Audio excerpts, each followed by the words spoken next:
The Meander Swastika symbol of infinity and eternal life, it awakens the subconscious and intuition. One of the most ancient Greek symbols, the Meander, is a symbol of victory and unity, a symbol of infinity and eternal life, related among other things to the flow of life, but also to our eternal journey through the world. Inspired, according to some academics, by the numerous bends of the Meander River, which has a total length of over 500 kilometers, it will become one of the most historic symbols of the Hellenic world of ancient Greece and will also be called the Greek key, as it indicates the Greek origin of all things that bear it on them. And it may have been used mainly as a symbol in decoration, but in essence it's a Greek seal, as most ancient Greek objects bear the Meander sign. As a shape, it will not be missing from the Acropolis either. It may be a product of prehistoric times, but it will be reborn and will take its main, but not only from during the geometric times. The Meander is a symbol of all Greeks, and it will be used on vases, temples, monuments, sculptures, objects, weapons, and armor, and clothing throughout the Greek world. The same shape is also found on the famous island, the shield of Philip II. Through the Roman Empire, it's also appearing in the Byzantine culture. The Meander is therefore one of the top Greek symbols which was used in the most important periods of Greek history. The sense of infinity, of the endless on the one hand, but also of precision and completion on the other, characterized Greek culture. Already since classical antiquity, the Meander represented the visual expression of the quintessence of ancient Greek thought, a harmonious identification of oppositions to the highest possible degree. In ancient times, this symbol depicted the endless flow of time and the completion of repeated time cycles, water as a source of life from the Meander River, today's Turkish name Menderes, and the inevitable withering death, which is at the same time the birth of a new beginning. The enigmatic and unknown adventures of fate and the movement in the specific direction, from the point of birth and departure to the broad horizons of the unknown, a parallel with the course of Hellenism throughout the world.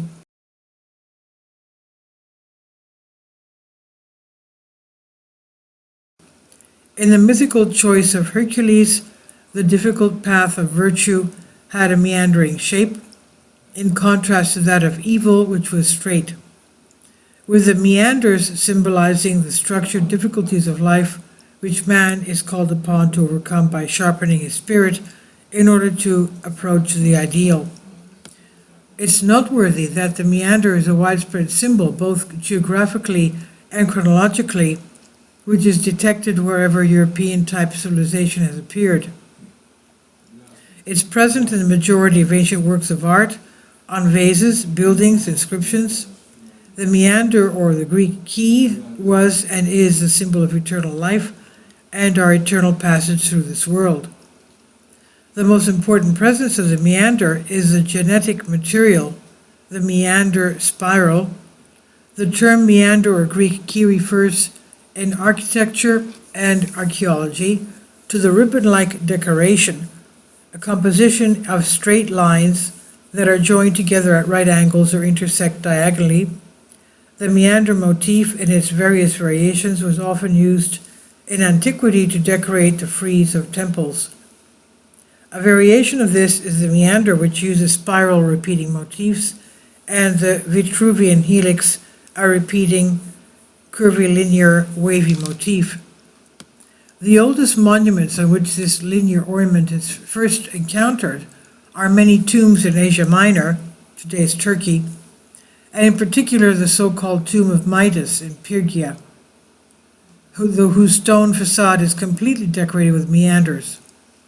It's also found on vases of the geometric period, where it seems to be a development of the continuous spiral of the Mycenaean times. Typical examples of this theme during this period are the so-called Dipilos vases, which are exhibited in the Archaeological Museum of Athens. The meander, which appears on these vessels, originally had the form of a simple broken line, the parts of which are directed horizontally and vertically alternatively, and during the Hellenistic period this type becomes more complex. The broken line was doubled, and the squares formed between the lines were filled with dots or crosses or other similar motifs. However, the use of this linear shape is not only for the decoration of vessels, but also temples and clothing. In temples they were adorned with a meander usually colored.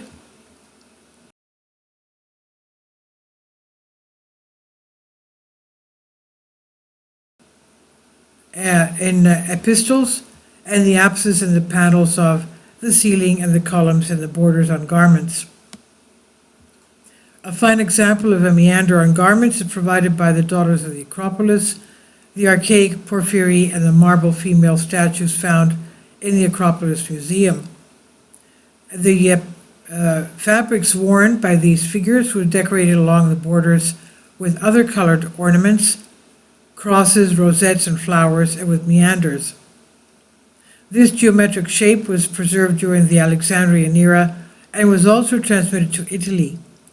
Many vases found in Villanova show a characteristic of the early meander, on which the meander is still simple and heavy, lacking the beauty that characterizes the double meander, known today as the swastika of Greek art.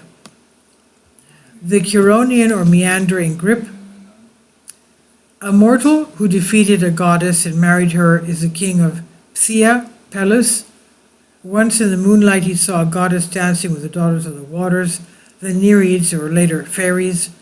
It was the goddess Thetis whom Prometheus' prophecy forced to marry a mortal, so that the one who would overthrow the almighty Zeus would not be born.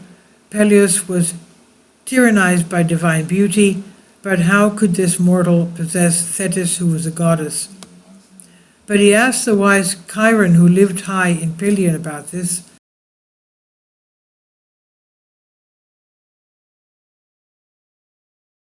He ordered him to the same place as soon as he saw her dancing at night, to grab her as tightly as possible in his arms, not to let go of the handle, no matter how much she changed forms, even if she became a snake, a lion, or fire, water, to escape. Peleus, in his passion for the goddess, overcame and defeated all her angry transformations, holding her tightly in his arms with one grip. This magnificent theme is brilliantly depicted in the inside of a red figure cup, 101 to 500 BC, now in the West Berlin Museum. This magnificent depiction shows Peleus defying the snakes of divine transformation that bite him everywhere, as well as the lion that is crouching on his back.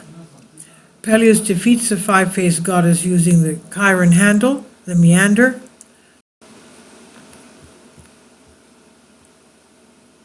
The famous ancient Greek symbol. The hand grip remained in history and is still used in the sport of wrestling to tie one opponent to the other. Dictionaries indeed insist on the stereotypical view that a meander is the decorative shape that recalls the windings of the Chiron River meander, where it was first found and from which it received its name. It may have taken its name from the river near which it was first found, but it's completely foolish to believe that these Greek-like findings found all over the world passionately depict the graces and windings of a legendary unknown river, a largely unknown river.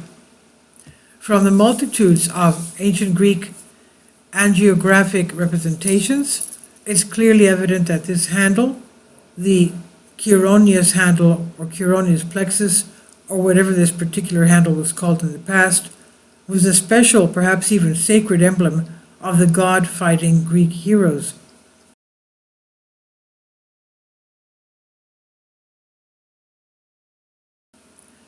The Meander handle, as well rightly called, is repeatedly used by the god-fighting Hercules par excellence, as is clearly seen from the masterful depiction of Hercules' fight with Triton in an angiograph from 550 BC.